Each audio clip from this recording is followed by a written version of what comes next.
And there I am. Welcome to Bet Parks Presents, episode 35. Bet Parks Presents Stick to Hockey Live. Hope everybody had a great holiday. Hope it was a great one with family, friends, and kids and grandparents, and you name it. And you got everything you wanted, and you gave everything you could. So congrats. You made it through Christmas. It is a chaotic period for sure. And we got some interesting stuff to talk about this week in hockey. Now, Flyers won't return until Thursday. Excuse me. They'll be in San Jose at 10:30 puck drop there Thursday night, the 29th. But some interesting conversation. We'll have Anthony DeMarco will join us in just a second. But let me tell you about Bet Parks because there's a ton going on. I was watching hoops yesterday, watched the Sixers, watched a little basketball, watched a little football, watched Green Bay come back in that game. And you get all your action on the Bet Parks app, whether you want college or pro football. So DePaul was playing yesterday. You can in college hoops. If you want to get college or pro hoops, you can do that. You can get bowl games. You can get NFL. You can bet on hockey. You name it. If it's going on in the world of sport and more, you can get your action on it with the Bet Parks app. It's the greatest mobile casino and sportsbook. And it's everything you've wanted in a mobile casino and sportsbook. And it's right in the palm of your hand. And it carries with you. It's right in your pocket. It's your phone. So it's easy to sign up, fun to use, faster to win than ever before. And right now, all Bet Parks users, this is a great time to get in on the action. Or if you haven't been in on the action, just get back in on the action. Because new and existing users, if you use the promo code Jason750, that'll get you a risk-free bet up to $750. Again, Jason750. Terms and conditions do apply. That's for new and existing users. Excuse me, I need a little drink. A little something to lube up the pipe. Hold on. Much better. So download the Bet Parks app today. You do need to be over 21 and present in Pennsylvania or New Jersey. Gambling problem, call 1-800-GAMBLER. Also, now that the holiday's over, still a great time to head down to Conquerville Subaru on Route 202 in Glen Mills. Beautiful dealership, and still time for the Subaru Share the Love event, which goes on to January 3rd, where they will donate $250 for every new Subaru sold to one of 5 charities, which you get to pick, either the ASPCA, Make-A-Wish, Meals on Wheels, Nations Parks, or Conquerville Subaru's hometown charity, which is Nemours Children's Hospital of Delaware. December and early January, great time to visit the beautiful showroom of Route 202 in Glen Mills. Still the holiday season. Check out that certified pre-owned inventory and a list of incoming Subaru vehicles. And they're more than a dealership, a great service department as well, with a free car wash with every visit. So visit ConquervilleSubaru.com and check out that showroom on Route 202 in Glen Mills. And remember, Conquerville cares. Let's head to the man right now, north of the border, see what the weather's doing up there. And also, from the fourthperiod.com, it is Anthony DeMarco. What's going on, Ant? Not much, man. Merry Christmas, Happy Holidays. I hope your stomach's doing okay today. It was like an all-out assault on my digestive system this week, but I mean, actually doing it from my dad's place because Christmas tradition, I stay over here on Christmas, and that's why you see my old banner up on the doorway as this is my old bedroom. So yeah, a bit of a different look today. Yeah, you got a little new background, and congratulations on your pending nuptials. I know that you got engaged over the holiday as well, so somebody's going to make an honest man out of you. Yeah, I guess it's about that time, right? But yeah, one of my best friends told me that, man, you'd be such a fucking hero if you did over the holidays. Yeah. So I did over the holidays, and so far it's all systems go. So yeah, I'm an engaged man now. So we'll see how that. Talk to me in 10 years, buddy. You got to give me a good advice on what to expect down the road. Oh man, a lot of twists, a lot of turns, and get your own studio with your own bed in it. I've been married. I've been with my wife since '99, I think so. So since I was 5. Yeah, we haven't been married that long. We got married in 06, or 05. Sorry, oof, screwed that up. But anyway, some interesting avenues of conversation. Ant, the Flyers have returned Thursday, and you and I talked about it. And I know you wrote an article about it on the fourthperiod.com about clarity on the horizon. But, while there are still some questions, we're starting to get some, pertinent data on what some guys are, what some guys aren't. Some guys still have a ton to prove. And there's a lot more time because some guys have taken a couple steps forward. We got to see if they take steps backwards. But what's been the biggest, I talked to Bill about this for today's Flyers Daily. What's been the biggest storyline so far this season to you? I mean, is it the Hayes Tortorella drama? Is it the resurgence of TK? Is it Carter Hart? What's been the biggest story in your eyes?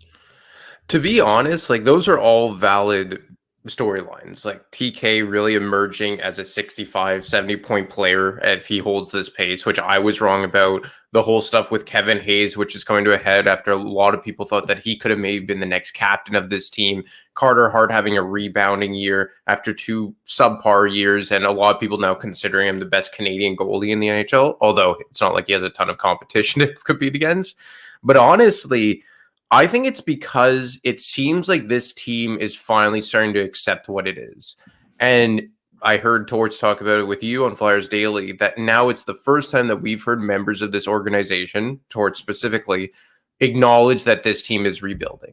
Now, rebuilding could mean a lot of things, right? Like a lot of people will automatically default to, well, you know, if they're not blowing it up like Arizona or Chicago and only going to be good in 5 years from now, it's not a rebuild. I don't think that's completely true. That's certainly a type of rebuild, but you could also have a rebuild like, let's say, the Los Angeles Kings did, where they took a step back for 2-3 years and then they came back with some existing veterans on their roster with an injection of youth.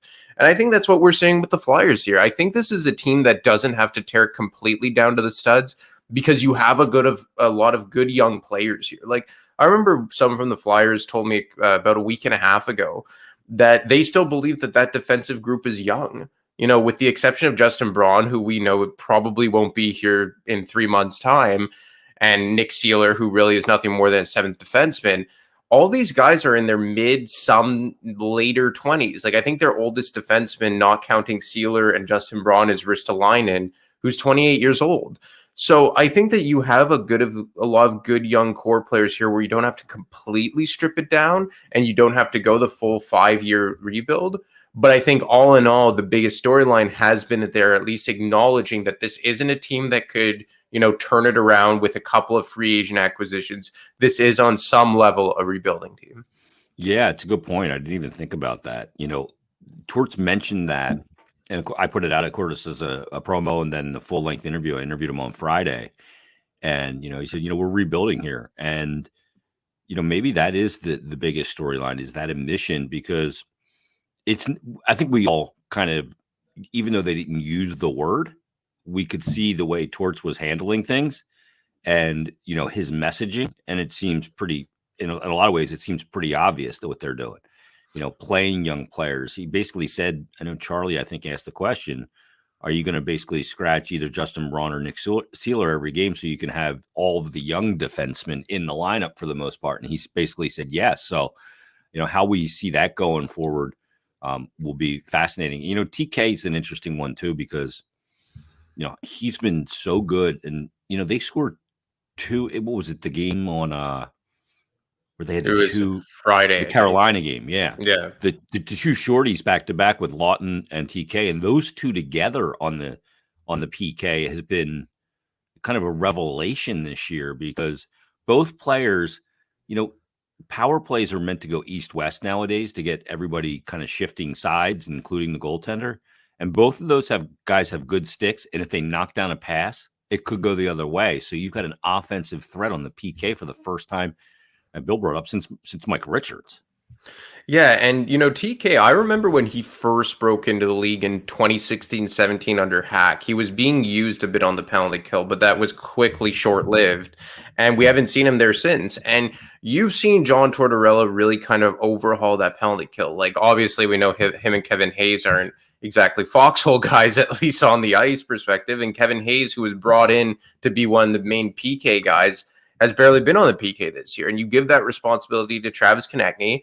And I think Travis Konechny is proving that he had a lot more to give. And I'll eat my words on that. I was a guy, after seeing what he did in the 2020 playoff bubble and after the last 2 regular seasons, saying, look, this guy's a solid 60 or 50 to 55 point second line winger, but he's nothing special. And I'm not going to sit here and say he's Mitch Marner or whatever, but I think he's proving that he is a first line winger and he could offer up more than just 5-on-5 scoring. And look, 5-on-5 scoring is very important, but I think to be an impactful player, you have to have that effect on special teams. Like we always talk about it, let's say like a guy like Danny Briere, like how much he meant to that power play back in the, let's say, mid to late 2000s and early 2010s. So I really think that the way that PK has added more versatility into his game and is now, he's on pace for what, like 76, 77 points or whatever it is. And it at least has checked off a box that, like, okay, you have a top line player going forward. You have maybe the third guy. And I still will say that Travis Konechny probably should be your at least second best player on your first line, maybe even third best player on a first line. But at least you have one box check, because I think going into this season, there is a valid argument to be made that they didn't have one first line player on the team. A lot of people said Konechny was a second liner. Hayes was a second liner, or maybe even third liner. Yeah. Atkinson, Farabee has been underwhelming, although he's starting to turn it around here.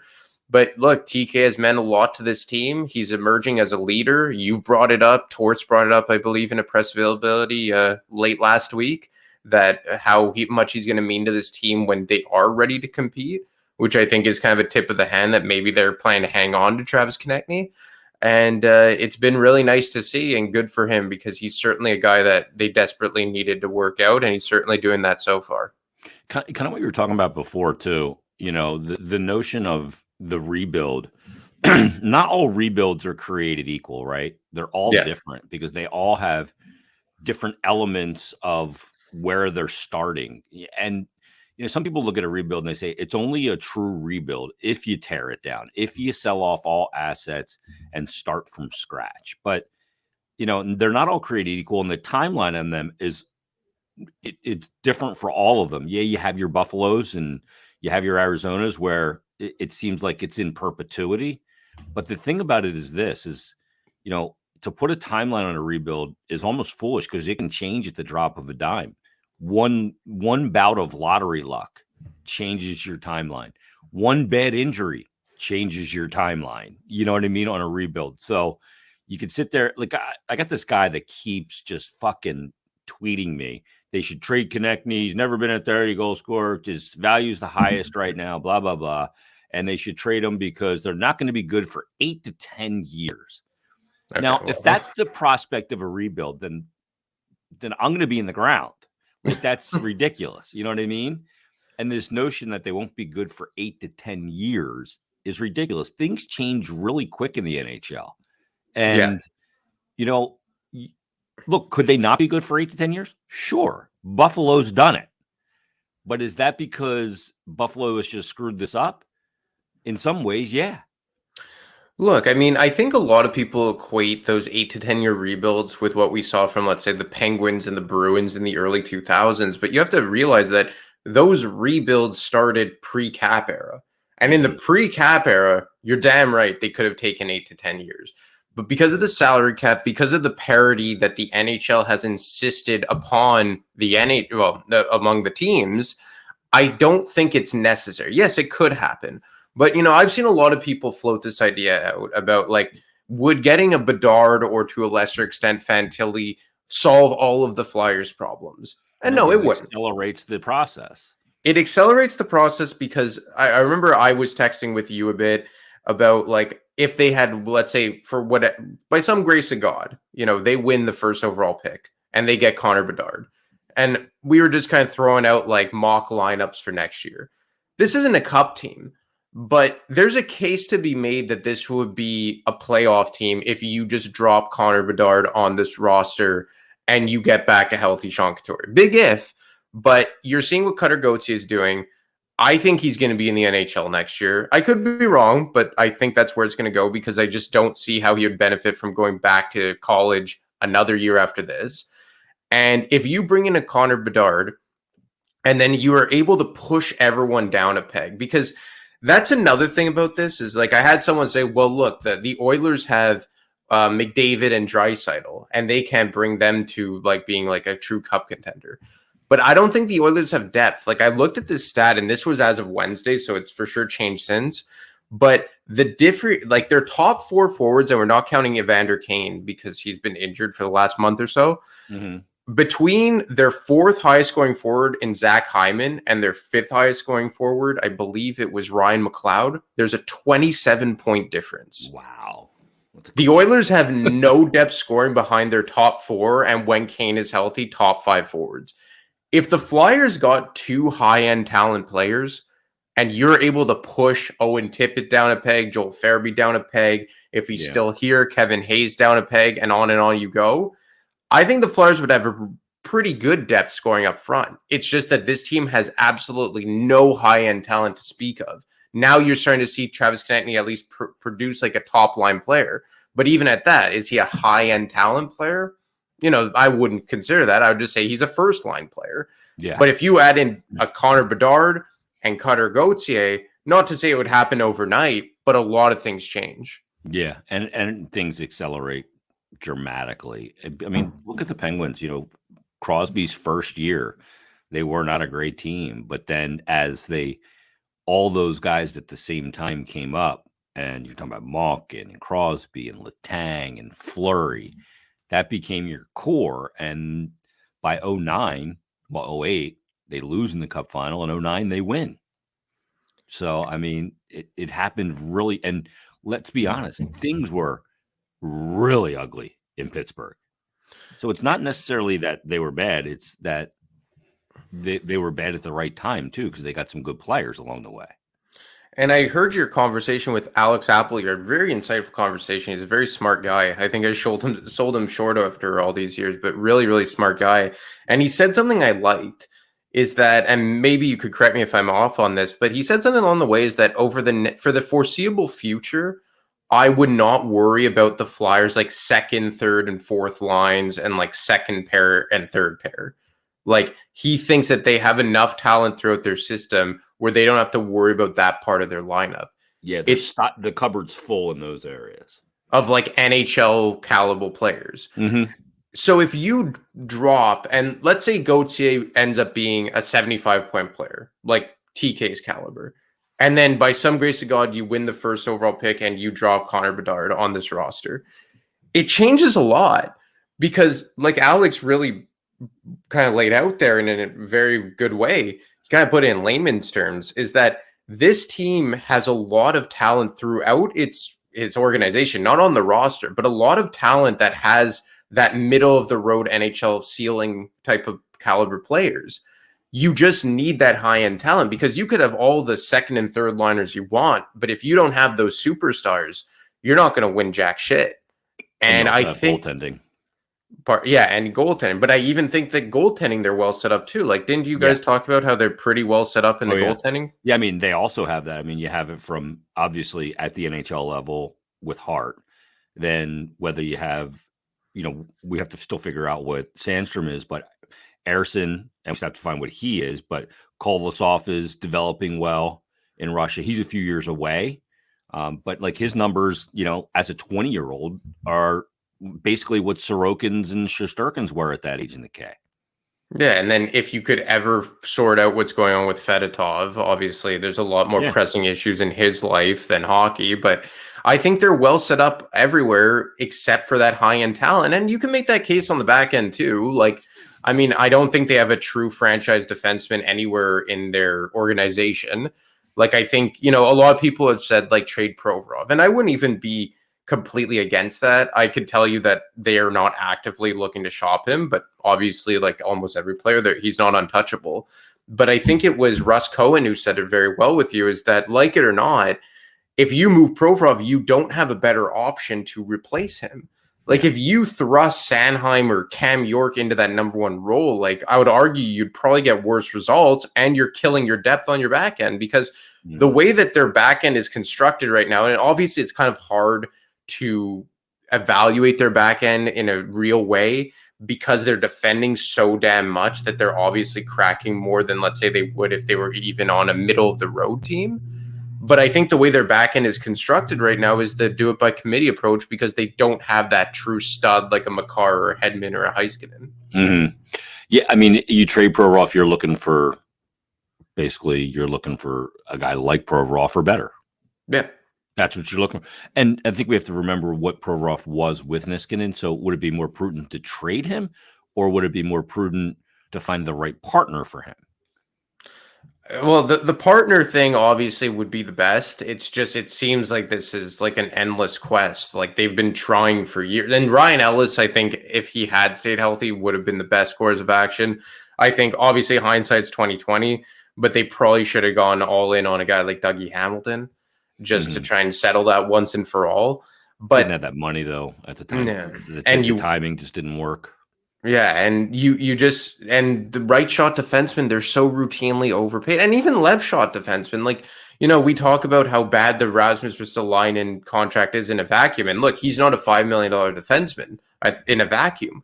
But then you look at Gabranson getting $4 million. Ben Sherratt got 4 by 4.75 from a guy that a lot of people consider to be the best general manager in the NHL, and Steve Yzerman. Just defensemen in general get overpaid when they get to free agent. I mean, look at like Nurse, Seth Jones. Yeah, and that's the problem, is that you're going out and trying to get a commodity that's so highly sought after, especially a right shot guy. Like there's just simply not enough right shot defense in the NHL, and you're consistently overpaying via trade. You're overpaying via contracts. Rasmus Ristolainen is a complete example of that, where you overpay to get him in a trade, and then you probably overpay to keep him. But then you look at what the cost of replacement is, and you're just like, well, what are we going to end up doing? Like, if you want to go out and get a true top 4 defenseman, preferably a right shot, what are you going to pay for this guy? And you see what happens. Like, you look at a guy, let's say like Scott Mayfield of the New York Islanders, pending UFA. Like that guy is probably going to get like 5 by 5, if not more. And that's just the landscape of the NHL. And that's why they always say draft and develop. And I don't know if Ronnie Adard is that guy, probably asking too much, but he's kind of a high-end defenseman, is he not? Yeah. I'm not ready to put those kind of eggs in that basket. I mean, the thing is too, is wait till the cap starts going up. You know what I mean? Wait till this thing starts escalating and you see the numbers. It's going to be like fucking sticker shock. You're going to freak out. Be like, holy cow, like that dude got that kind of dough, but eventually, once all this escrow is paid back from the COVID years, that cap's going to start going up steeply, and it's going to be crazy what guys are getting, because it's a market. Like Sanheim on the open market would have got good money because he was the top guy. Yeah. Like, the market was set with the deal in Calgary. Yeah. And then, so you look at it and you go, okay, what would he have gotten? Well, he would have gotten more than he's worth because he's the only one. He's the top of his field. So I think that's why Hayes got paid what he got paid. I think that's why JVR got paid what he got paid too. I mean, JVR wasn't the top that year, but he was the number 2 guy. Yeah. Power play, goal scoring kind of guy. That was the Panarin. No, it was the year before Panarin. It was 2018. They signed JVR. But Kevin Hayes is a good example. And I think I spoke about this on my other podcast, Brotherly Pod, where I said you have to differentiate like a bad contract in a vacuum and what's par for the course on the open market. Yeah. When Kevin Hayes based on your needs too. Based on your needs. Because when Kevin Hayes got signed, that was before COVID, the summer of 2019. The cap was expected to skyrocket. Like if it wasn't for COVID, the cap's probably at 90 million right now, if not maybe a bit more. And Matt Duchene got 8 by 7 years at $8 million. And I could tell you, living here in Montreal, they were offering him 9.5, but he took less because of the no tax state in Nashville. So Kevin Hayes at that time, with the projection of the cap going up, $7 million was just like, okay, it's an overpay, but with the cap going up, it's going to age nice. Now, the fact that the cap has gone up $2 million since they signed that contract, you're probably saying, yeah, it's not great. And I would say like Kevin Hayes is what, a $5 to $5.5 million player? The other thing too is that Nolan Patrick couldn't go. Exactly. They were stuck. They absolutely had to sign him. And look, the thing is that every time you sign a player worth any kind of value in free agency, you're going to overpay. It's like the James Van Riemsdyk thing. And I've been guilty of this too, where I say, oh, he's not a $7 million player. They're paying him too much, which he isn't a $7 million player. But if you go in free agency and you want to sign a top 6 winger who could give you 25 goals with his eyes closed, you're going to have to pay a decent contract. And I think the fact that they only got him 5 years was pretty good on Ron Hextall's part. So that's just the fact of the matter. It's like, I always use this example, is that when they signed Danny Briere, they gave him $6.5 million a year. if you prorated that to what the cap is now, Danny Briere would have been being paid $10.5 million. Yeah. Was he ever a 10 and exactly? So were we ever complaining that they signed Danny Briere to that 8-year contract? Yeah, you're right. If you go by percentage of the cap. Yeah, and I think that's just what it is. Like if you want to go get that type of player in free agency, you are going to pay out through your nose. It's just the fact of the matter. And like obviously Briere's a special situation because he was arguably, you have much more history knowledge than me, but you could argue he was the best free agent signing this team has ever had. I think that may be fair to say. But I remember when he wasn't like maybe in his third year, 09-10, where he only scored 53 points, people were screaming and crying and, oh, he's not worth the money. But then he had the great playoff run. Exactly. And then I think he had his best year in 2010-11. I think he had like 76 points or whatever it is. So it's just to say that you want an impact player or you just want a value player. We saw it with Nick Delorier. He had value across several teams in the NHL, and the Flyers gave him a contract that in a vacuum, he's not worth. But I think the valid argument here is that are you in a position to be overpaying these players? Yeah. I think that's a valid point. But this whole thing of free agency and getting mad and up in arms that you're overpaying, that's just the landscape of the NHL. That's free agency in a nutshell. Yeah. That's what free agency is. You will overpay. It's why draft and develop is the way to build the core. You can't build a core through acquisitions and free agency because you overpay and you're going to be upside down and you won't be able to build a team. And even, draft and develop, how much development did Edmonton have to do with Draisaitl and McDavid? Probably not a ton because they're insane, but these guys, they just can't build a team there. It's nuts. And good stuff, man. We're going to keep them a little short this week. That's all it is. Yeah. I mean, we're waiting for the games to restart here. So check out Ant's stuff on thefourthperiod.com. Give him a follow on Twitter at @DeMarco25. And we'll talk next week in 2023, brother. Yeah, man. Happy New Year. Take it easy. Holy shit. It's going to be 2023. That's nuts. There he is. Anthony DeMarco on BetParks Presents Stick to Hockey Live. Yeah, I can't believe next week's going to be 2023. Like, what happened? I remember Y2K. Feels like it was not that long ago. 23 years ago. That's insane. The all-new BetParks Casino and Sportsbook app, it is now live. And you can take it from me. It's a fantastic app that you can just buzz around with right here with your phone. Take it wherever you go. On the move. It's the greatest mobile casino and sportsbook out there. And you need to download it because it is easy to use, faster to win than ever before. And you can get in all kinds of different action, whether it's same-game parlays, live in-game betting, player performances, props, parlays, teasers, straight bets, futures on college and pro hoops, hockey, World Juniors, football, bowls, and of course, pro, and anything else. It's all out there for you. So check it out. Get the BetParks app. And right now, BetParks users, all BetParks users can use the promo code Jason750. That'll get you the risk-free bet up to $750. Terms and conditions do apply. So download the BetParks app today. You need to be over 21 and present in Pennsylvania or New Jersey. Gambling problem, call 1-800-GAMBLER. Also, visit my friends at Conquerville Subaru. Share the love event going on through January 3rd, where they'll donate $250 for every new car sold to one of 5 charities, either the ASPCA, Meals on Wheels, Make-A-Wish, Nations Park, so they're Conquerville Subaru's hometown charity, the Nimworth Children's Hospital, Delaware. And you can visit the beautiful showroom of Route 202 in Glen Mills. Check out the certified pre-owned inventory, a list of incoming Subaru vehicles, and more than a dealership. Great service department, free car wash with every visit. So do yourself a favor. Visit ConquervilleSubaru.com. All the details are there. And also check out the showroom again on Route 202 in Glen Mills. And remember that Conquerville cares. All right, Wednesday, we'll be back with another brand new episode 36. Anthony Sanfilippo from Crossing Broad, Snow the Goalie, and the Crossing Broadcast will join us on Wednesday's episode, and we'll continue the hockey talk this week. So everybody, enjoy your Monday. We'll talk to you coming up next this Wednesday for another brand new edition of BetParks Presents Stick to Hockey Live.